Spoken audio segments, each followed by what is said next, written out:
Tec Sounds presents EduTrends.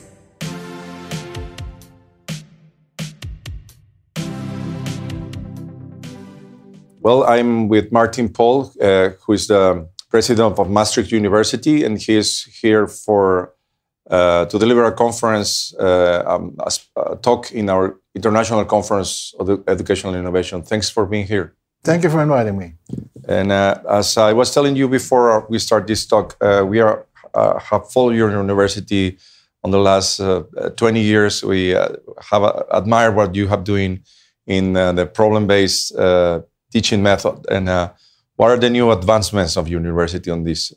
Well, first of all, as you know, we are a very young university. We were founded only in 1976, and this is a university that was founded on the principle of problem-based learning in these days. So all courses were done in this principle, and we have developed and grown over the years in size, although we are much smaller than Tec de Monterrey. We have now 18,000 students. But we also have developed our learning model further, and problem-based learning today sometimes sounds a bit old-fashioned or a bit like a religion, and we have really tried to develop the concept further, like many others, like you have, to order challenge-based global citizenship education, skills as an important element, and of course also different technologies of learning and different techniques, because I think today is not either or, a classical curriculum, problem-based learning, a MOOC-based curriculum. I think we need to approach education in a very holistic way that is student-centered. And when you're talking about independent learning, why is it important to become independent? Well, I think because, after the 4 years of university, we are not there anymore to help the students. So I think from day one, we need to really empower the students to be independent learners, because they need to learn later on in their life also to keep this on. And I always say, we get these people, they're 17, 18, 19 years old. They come from school where they just spent 12, 13 years in a bench and somebody was talking in front. These people are very smart. They're stimulated. They're intelligent. Now, give them the chance to develop as persons, as personalities. Yes. And what about the skills, non-disciplinary skills, besides those? Yes, from day one, when they start our academic programs, they'll get a whole package of skills: debate, data mining, also social skills, taking responsibility. For example, we have a program for students that they can be active in society and do services for our surroundings. For example, our students have been very active in developing programs for refugees. So it's more, academia is of course a core, but also the skills, how you apply them to real life. 21st century skills is kind of a buzzword, but basically how we, at the end of our study, students should learn and be independent, but they also should be active citizens. And that's what we try to help them to do. Yes. I believe that universities should be focusing more on what we call in Spanish humanities. I think it's like liberal arts in English. And on the following years, I believe that curriculum should have a larger chunk of liberal arts, even in fields that are not liberal art related, like engineering or medicine. Exactly. I think we have done this a few years ago. We created a liberal arts and science college where students with their tutors can put together their own curriculum. Because another thing is when a student is today coming to university, he or she doesn't know probably, I want to be a lawyer, I want to be an engineer, and so on. So we give them the choice also to develop hybrid programs. A student may come in, I'm interested in philosophy and in computer science, so they can combine these courses. And in this liberal arts and science program, there are some core courses that everybody has to take, such as the history, world history, philosophy of science, ethics, and whether you want to become an engineer or a biologist or a business person, you have to take these courses. And this is the trend that we see, that we also in other programs will have this more, I call it holistic integration of different areas and things that are important as a citizen and active in society. Exactly. Switching gears, what makes a younger university different from older university? Well, I used to work at a very old university. Okay, so you can tell us the difference. So I can the difference. I used to work in the Charité in Berlin, which is more than 300 years old. And if you are in a administrative or management position, you probably can change course if you push very hard on the wheel, a bit to the left or a bit to the right. And the young university, it's still growing, has still ideas. So for us, it is in my view easier to really develop new things. One of the things we developed is as we know that engineering and the hard sciences are extremely male-dominated. A large percentage of students are male.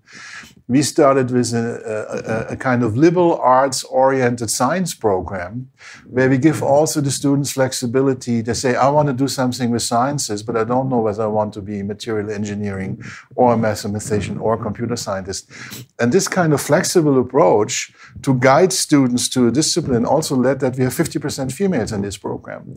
This is something that we can do much easier than in a kind of old-fashioned crusted university, because as a young university still, all the staff that comes to us not because Maastricht is a beautiful city, which is true, but because they are intrigued by our educational philosophy. And that is different, I would say, in institutions that are more established and older in Europe. And when you're taking these young students and you have to give them those experiences so that they choose what they want to major in, what's the strategy to use to guide them in that process? Well, the strategy is, of course, that I would say in the first year, it's free for all. But then after year 2 and 3, you have to find your major. You have to find your way. So it's starting very broad. And then, of course, with tutoring and mentoring, we help them finding their mission and their way. So it's not at the end of the bachelor program, they are generalists. They are in a certain sense because they had broad access, but they will determine, there are basically 3 trunks. One is more life science medicine, the other one is social sciences, business law, and the third one is humanities. So this is at the end of the, I would say, liberal arts and science program, they will develop a flavor. And we help them. What we also do, we have a database that is accessible to students, that they can, when they start with a certain program and want to do certain courses, they can look whether alumni of this college, where they are now with the same course program, and they can contact them. So I have this crazy combination, and there's somebody who has the same, and where is he or she now? So it also helps them to guide by peer learning from people who have done the same course. That's very important because students are on the same level and they can tell better what to do. Yeah. No, I think it's very important also to not only to have a bilateral interaction between educators and students, but also by the students as a community.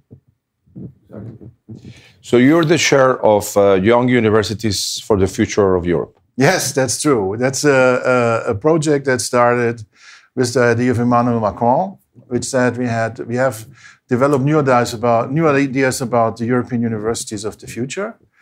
And this is something that we took on as Maastricht with our European city. We said we need to really rethink the European university. And university is a European invention, if we say like that. And everybody talks about the ideas of Wilhelm von Humboldt. I used to work at the Humboldt University in Berlin.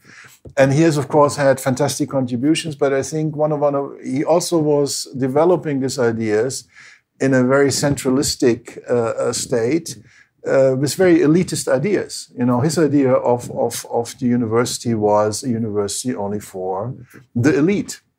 I think today, where a lot more students go into university, we have to rethink this concept. So we were triggered by this call, and we said, let's put a group of young universities, one of those universities that, like we are, is more flexible to brainstorm on ideas. And we came up with this idea that higher education today needs to be accessible, it needs to be inclusive. And we coined the sentence, we want to be excellent but not elitist. And that doesn't mean that everybody should go to university. No, I mean, there's also a place for schools of applied science and vocational training. But everybody who should get access to university should have that possibility based on his or her talent not on the wealth of their parents or the old boys or girls network that is available. So this was our idea. We are the new kids on the block. We are all universities that are under 50 years. And we throw out this idea to create, in a pilot, an open space where students can really follow in courses wherever they are. And we want to do this in an integrative way. So this was our idea. And there were like 54 applications submitted for university alliances between 5 and 8 universities. And we got the highest score of all. We got 97 out of 100 points. I never got such a high score in a grant because we really triggered something in Europe that we say, let's rethink education from the educational spirit, from the quality, and from many things. I talked of the ideas that we have in Maastricht, that next to education, we also need to provide active citizens for society. So that's what we're doing with this network or alliance. So how does this open course space work? Well, as you know, in Europe, there is the Bologna process and there are credit systems, but it's extremely complicated. You always need to negotiate, join double degrees. It's very bureaucratic. So we designed that we want to have some courses that you can begin your course in Rome, do the next block in Madrid, and then follow it up in Cyprus. And of course, you can do it across the university. It's a pilot program. But, we designed some themes. One is of course, Europe, the future of Europe, everything that courses about Europe, the digital society. These are courses that are present in all these universities, sustainability, and also citizen science. So we designed some topics in the beginning to see how this open course can work. And then we will evaluate it after 3 years. So it's a pilot, and the idea is if a positive evaluation, then a number of university alliances can get also what we call a European statute, that you're not only a national university, but also have a European label. Okay. And so this network is only for European universities? Yes, this idea is for European universities, but we said, of course, our idea is to also reach out to global partners because the issues we are dealing with here are also present in other continents and other countries. So, for example, one of our partners, Chiron, is an organization that uses what we call the virtual campus that we develop in UFA, where one of the biggest issues in Europe is currently the migration crisis. People from Africa are coming, or from Arab countries coming in, and we need to integrate them. We also want to integrate them through education. So our approach here is that we have a special program for these refugees that can use long-distance learning technology to study for certain areas, and then we'll integrate them also in our programs. And with this also, we want to develop something, integration to education, but not only brain drain, but brain circulation. So the next step is that we want to have this that we're looking for like-minded spirit also in other continents. Interesting. But I think first, Europe has to get its act together.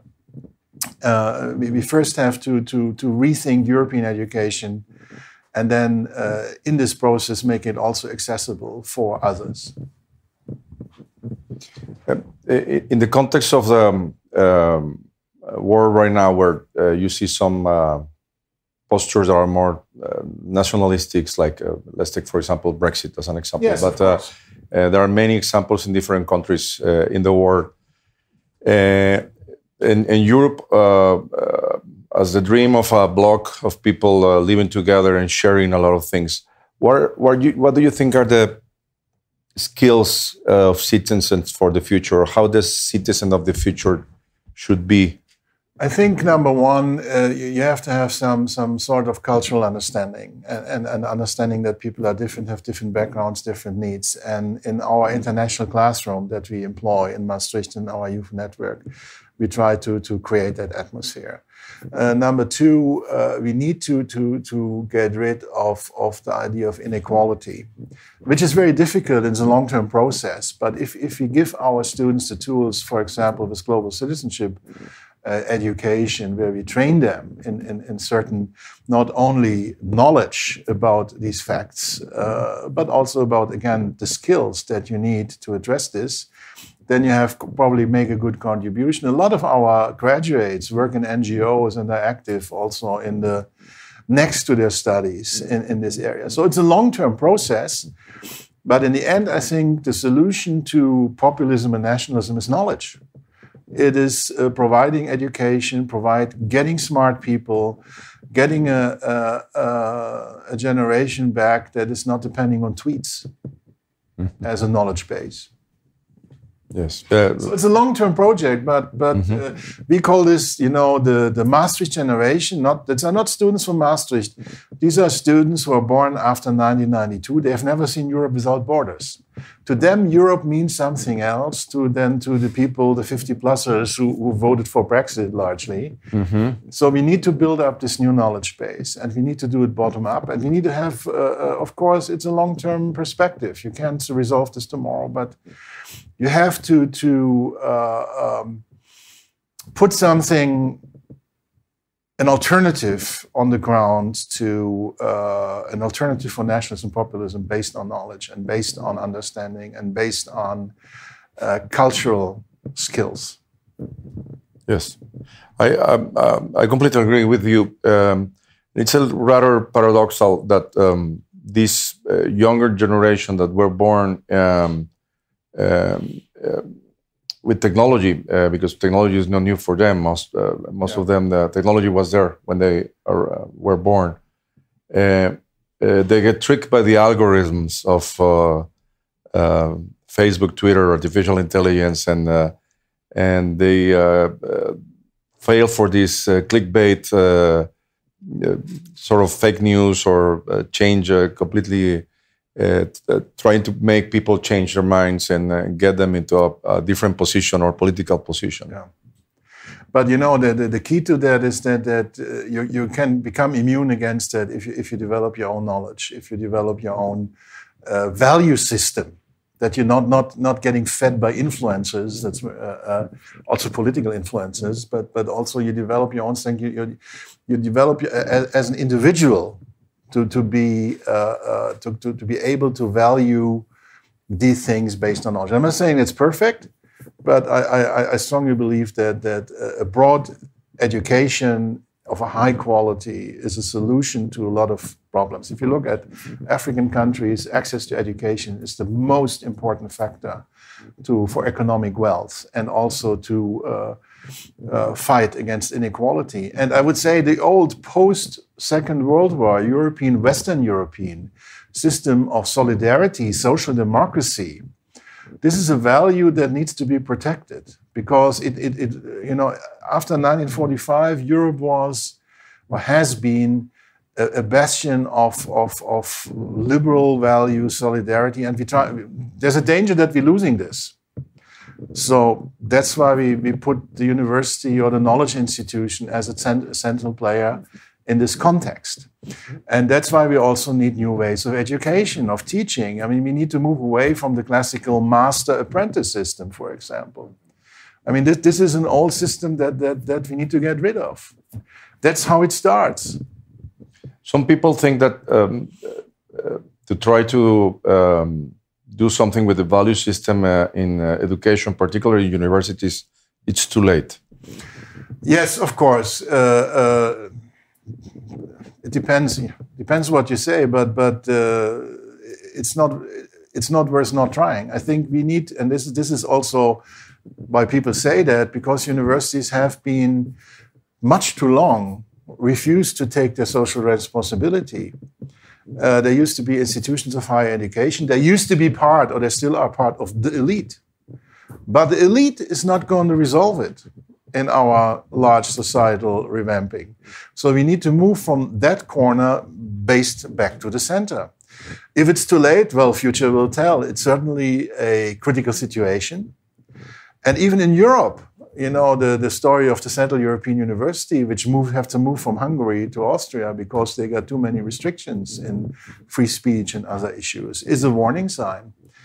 But again, as I always say, as European institutions, we need to get together, and we cannot solve it ourselves. That's why we do these alliances.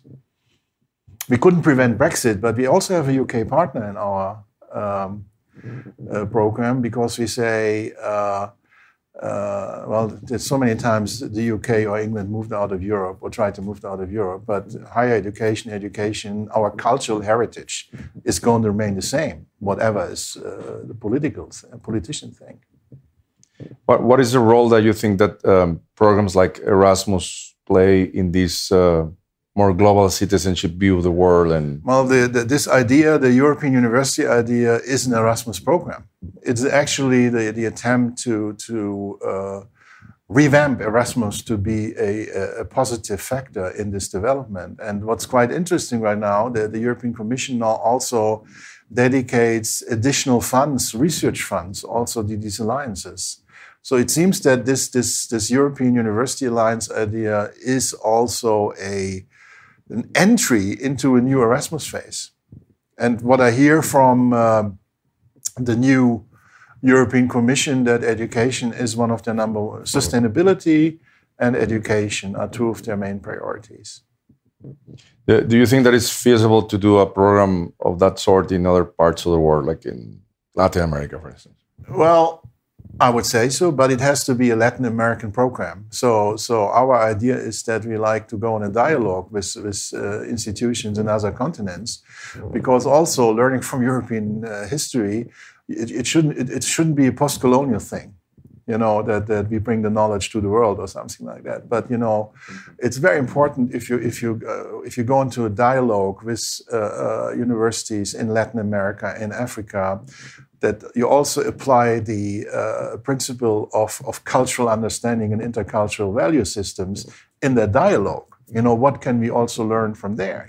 Big discussion we have on in our Worldwide University Network, where I'm also part of, is how we can decolonize the curriculum, in particularly in our African and Asian partners. So I think, as I said, I see this initiative first of all to get our system a new start, and then of course it would be extremely interesting to have dialogue also with partners in other continents, and that could be the topic of another conference or workshop to reach out and find out what is triggering why is your system not functioning, and what can you do, and then we can share ideas. But it must be a partnership of equals. Yes, I like a lot this idea of treating us as equal partners.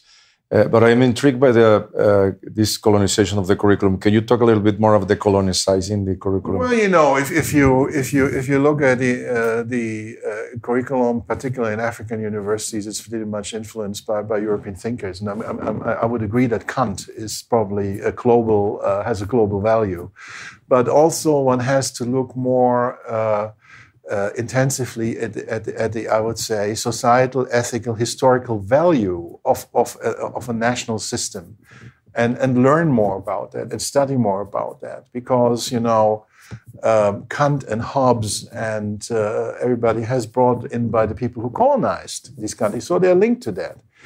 And so we need to have cultural sensitivity there, and again also. If we say, global citizenship is important, but global citizenship has its origin in a national, continental history or culture. So this needs to be integrated in one way or another. So proud of your culture, but also as a global citizen. Open to the world. Open to the world. I mean, that's the principle of our international classroom, that when we, like you do, have challenge-based courses and challenge-based problem, a student from South America or Latin America or from Asia or Europe will probably approach this problem in a very different way because of his or her cultural, historical understanding. And that's also what I mean with decolonizing. It's not one size fits all. We have cultural experiences that are extremely helpful, not only to me, but also to my co-students to learn from. So it's not banning Hegel and Kant. It's just kind of making it more integrative. Just one final question for you, Martin. If we look into the future in 10 years, what do you think universities will be like, or what do you wish universities to be like in 10 years? Well, it's very hard to predict the future, as you know, but I think that higher education will have a lot more variety, both for the universities but also for the students. We move away. We're still living in a system that is campus-based, where students go to universities. It's one-to-one contact. I think, given the fact of technological innovations, of students that are extremely skilled in techniques that their teachers are not, and the possibility to more choose your own and modify your own course, I think we'll have a more holistic way approaching this. It will be a lot more variety, it will be a mix of technology and classical campus-based orientation. And it probably will also something that educational modules will not be put into a 4-year or 3-year context, but will also probably be spread more towards a life. What's the value of a degree? So I think universities, and I think you need to adapt to this and need to be develop into academic communities where all these different aspects can flourish. So it will be a much more complexer task to organize university than now. It's still a one-size kind of system, so we will have more variety. More different kinds of universities. More different kinds of universities, and the university in itself will offer different things. One thing we're looking now very intensively in the Netherlands is lifelong learning, how we're organizing that. How we bring people in their 30s, 40s, and 50s back to universities or do courses to modify. We're working together with a large pension fund provider who says, I have a lot of people who are not skilled for the digital revolution. How are we doing this? So that's also a task we have. So I think there will also be new, I call it markets or tasks for university. So it's going to be a lot more variety, not between universities, but also within the university itself. It needs to, I would say, a knowledge broker in the broadest sense. And universities that are not able to be adaptive, they probably will have a problem there. So continuing education has always been part of universities, and now this concept has been evolving to something that is more integral or holistic, lifelong learning. Do you think that universities will be taking more seriously that task? Because I always have believed that continuing education is like a second task for universities, if not third. Well, what they have to do, they probably have also to collaborate with other providers, with University of Applied Sciences, community colleges. In our region, we have developed a program which is called Educational Agenda, where we work together with all education providers and say, what's our individual role in this process? So I don't think universities should take over lifelong learning, but they may have a role in some aspects of lifelong learning. So you need to have an educational offering where everybody takes his part, and this needs to be coordinated. And we do this in a bottom-up way in our relatively small region as an experiment, how we can, what we call vertical learning, where we also try to find talent pathways from people moving up the ladder and find the right space. So I think it's a common task of universities and other institutions of higher education. So it's finding its place on that lifelong learning. Yes, exactly. But we cannot say we ignore it completely. We also have to take a responsibility there. Very interesting. Well, I want to thank you, Martin, for your time and for being here in Monterrey. Thank you. I think we should continue the conversation. Sure we do. For more information, visit observatory.tec.mx/EduTrends podcast. Thanks to Tecnológico de Monterrey and the Tec Sounds team. Tec Sounds producer, Miguel Mejia. EduTrends producer, Esteban Venegas and Christian Gijosa. Post-production, Max Perez. Stay tuned for the next episode of EduTrends and visit Tec Sounds in your favorite podcast app for other great shows and content.